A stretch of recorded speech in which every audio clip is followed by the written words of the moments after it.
그런데도 불구하고 순수한 종교는 반드시 존재해야 되고, 가능하면은 더 강해지면 강해질수록 우리는 사회에 이익이 된다.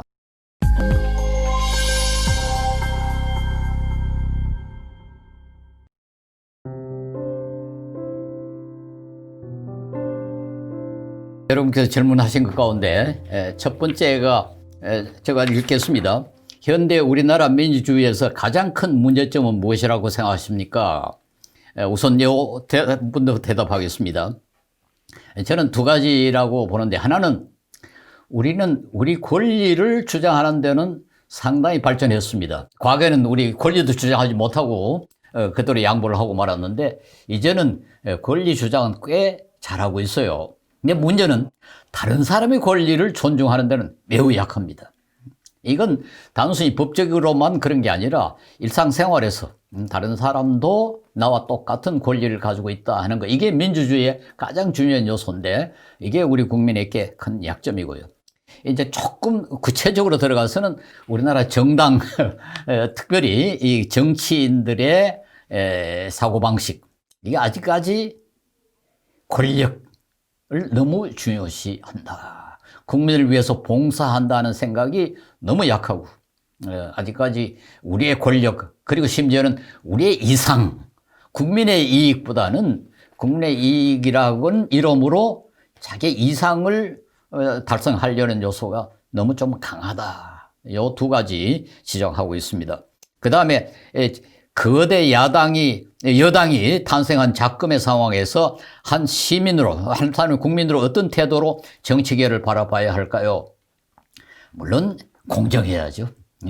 너무 이념에 치우치지 말고 공정해야 되는데, 다만 여당이 굉장히 큰 권력을 갖고 있기 때문에 모든 권력은 부패할 경향을 가지고 있으므로 여당에 대해서 감시를 조금 더 할 필요가 있습니다. 그건 뭐 민주주의를 건강하게 하는데 반드시 필요하죠. 그러나 또 여당이라서 항상 나쁘다, 이렇게 하는 것은 불공정합니다. 우리 시민이 그래도 시시비비를 좀 정확하게 가릴 줄 아는 그런 성숙성이 필요합니다. 그리고 세 번째로, 많은 비판을 받는 개신교가 나아지기 위해서는 어떤 점이 변화해야 할지 조언 부탁합니다. 우리 개신교가 한국 사회에 공헌한 것은 상당히 많습니다. 그리고 또 사회 복지를 위해서 개신교가 많이 기부하고 그렇게 합니다. 그런 점에서는 뭐 봉사를 많이 하고 있다는데, 한 가지 큰 약점이 어디에 있는 거 아니까 손해를 안 보려고 그래요. 즉 도덕적으로 모범을 보이지를 못하고 있습니다. 도덕적이라고 행동한다는 말은 다른 사람과 관계에서 다른 사람에게 부당하게 해를 안 끼치고 다른 사람의 권리를 존중하는 건데, 부당하게 해를 안 끼치는 것이 윤리입니다. 즉 거짓말 안 하는 것, 도둑질 안 하는 것, 이런 것에 좀 우리 기독교가 상당히 약해요. 예수님의 가장 중요한 그 모습 가운데 하나가 자기 희생 아닙니까? 자기를 완전히 포기하고 손해본 것. 그래서 저는 한국 기독교회는 특별히 손해볼 각오를 하자. 다른 사람의 이익을 위해서, 다른 사람의 권리를 존중하고 이익을 위해서 우리가 좀 손해를 보자. 모든 삶에서 그런 태도를 보이면은 그 사회의 존경을 받지 않겠는가, 그렇게 생각합니다. 그 다음에 이제 질문이, 어느 목사님이 그렇게 말했대요. 클럽은 4차까지 갈 수가 있는데, 그리고 그러면서도 밤에 놔두는데 왜 교회는 못 가게 하느냐? 그 국가가 왜 종교적인 신념에 관계를 하느냐?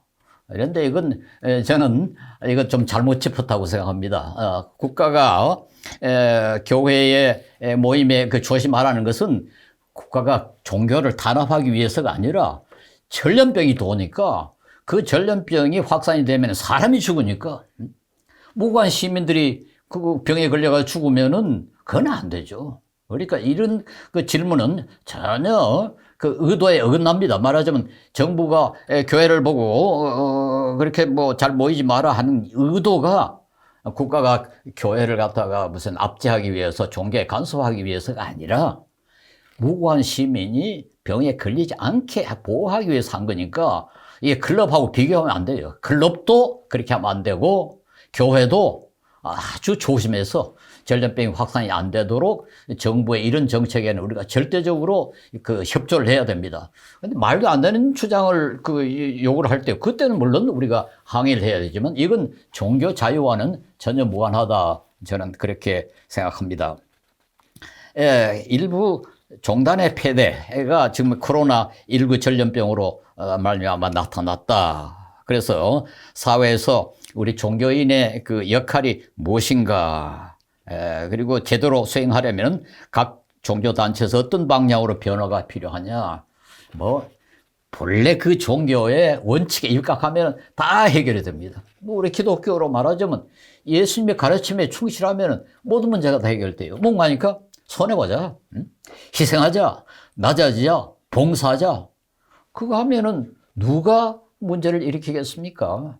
그래서 나는 이 종교단체의 가장 중요한 그 역할이 권익을 보호하는 게 아닙니다. 우리 종교는 스스로의 보호를 위해서 존재하는 게 아니에요. 이건 섬기기 위해서, 그리고 그 섬기는 거, 사회를 위해서 봉사하는 것이 이게 가장 가치 있다, 이게 가장 고상하다 하는 그런 신념을 갖는 게 이 종교의 가장 중요한 특징입니다. 또 바로 그 때문에 사회에 종교가 필요합니다. 만약에 종교단체도 다른 단체들처럼 우리의 이익을 추구하고 우리의 권리를 주장하고 그러려면 종교가 꼭 필요합니까? 물론 우리가 종교의 필요를 갖다 꼭 사회를 위해서 있다 이렇게 말할 수는 없습니다만, 그러나 고등종교가 고등종교인 이유는 그 고등종교가 사회에 그만큼 공헌을 하기 때문이고, 저는 우리 기독교나 불교나 우리 사회에 공헌할 것이 굉장히 많습니다. 우리 사회가 너무 이기주의적이고 다른 사람의 권리, 다른 사람의 편리를 무시하는 그런 그 문화가 있지 않습니까? 이걸 뒤바꿔야 되거든요. 내보다 다른 사람을 더 중요하게 생각하고, 다른 사람의 이익을 내 이익보다 더 중요하게 생각하고, 그렇게 하려면 이 종교 단체들도 그런 모습을 보여야 된다고 생각합니다. 그래서 제가 이게 너무 이상적인 소리 같지만은, 그러나 우리가 이 이상을 포기하면 종교가 없어집니다. 종교의 가치가 상실돼 버립니다. 종교의 가장 중요한, 특별히 우리 기독교의 중요한 가치는 봉사하고 섬기고 낮아지고 희생하고, 물론 한국 기독교 다른 종교들도 그런 역할을 잘 감당을 하고 있습니다만은, 그러나 충분하지 못합니다. 너무 이기주의적인 그런 요소를 보이기 때문에 사람들이 이거 다른 사람들도 다 이기주의적이고 기독교도 이기주의다, 기독교와 다른 사람하고 무슨 차이가 있느냐, 이런 소리를 들어서는 안 되죠. 역시 기독교가 있으니까 우리가 이만큼 덕을 보는구나, 그런 소리를 좀 듣도록 해야 되지 않겠습니까? 비대면 예배에 대해서 질문을 했습니다. 그 온라인 예배로 전환이 되면은 이게 참 문제가 일으키지 되지 않겠는가. 그런데 저는 참 만날 수 있어야 된다고 생각해요. 그래서 저는 앞으로 가령 백신이 개발돼서 많이 모여도 전혀 위험이 없을 때는 과거보다 더 열심히 모여야 된다고 생각합니다. 역시 서로 만나야 서로 좋은 영향도 끼칠 수 있고 인간관계도 맺을 수 있고 또 정신적으로 심리적으로 건강하다고 생각합니다. 그래서 저는 이번에 이렇게 모이지 못한 것을 경험을 해서 모이는 것이 그렇게 좋구나, 다른 사람을 만나는 것이 이렇게 멋지구나 하는 인상을 좀 받았으면 좋겠어요. 그래서 이 전염의 위험이 없으면은 과거보다 더 많이, 더 열심히, 더 자주, 더 친밀하게 모였으면 참 좋겠다, 그렇게 생각하고, 사실 기독교는 또 이렇게 모여야 힘이 생깁니다. 그래서 이제는 이번 이 코로나19 때문에 모임을 무시하는 쪽으로 갈 게 아니라 더 많이, 더 열심히 모이는 그쪽으로 가자. 그러나 다만 이게 그 전염의 위험이 사라질 때 그게 가능하고 또 우리가 추구를 해야 된다, 그런 주장을 하고 있습니다. 그 다음에는 이게 종교인의 정치 참여 질문인데요.